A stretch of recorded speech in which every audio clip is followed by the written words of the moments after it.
Krishna cooking શોમાં તમારું સ્વાગત કરું છું। અત્યારે શ્રાવણ મહિનો ચાલી રહ્યો છે। શ્રાવણ મહિના માટે આપણે સરસ મજાના ફરાળી પુલ્લા બનાવવાના છે। તેના માટે મેં અહીંયા 1 વાટકી મોરઈ લીધો છે, અડધી વાટકી સિંગદાણા લીધા છે અને ચપટી આપણે સાબુદાણા લીધા છે। તેને બંને વસ્તુને ક્રશ કરી લેવાનું છે। સિંગદાણાને અલગથી ક્રશ કરવાના।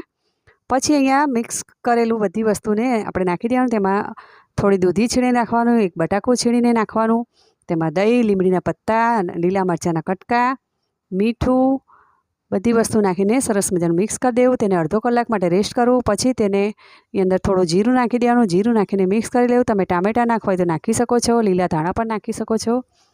પછી આપણે નોનસ્ટિક પેન ઉપર તેને થોડું તેલ નાખીને પછી તેના પર પુડલો પાથરી દેવાનો। પાથર્યા પછી તેને 2 મિનિટ માટે રહેવા દેવાનો। પછી તેને ધીમેથી તાવેતાની મદદથી તેને ઉખાડી લેવાનો। પછી તેને પલટાવી લેવાનો। ગોલ્ડન બ્રાઉન થાય ત્યાં સુધી શેકવાનો છે, એકદમ ધીમા તાપે। તો આપણે સરસ મજાના ફરાળી પુડલા તૈયાર થઈ ગયા છે। તમે પણ બનાવજો।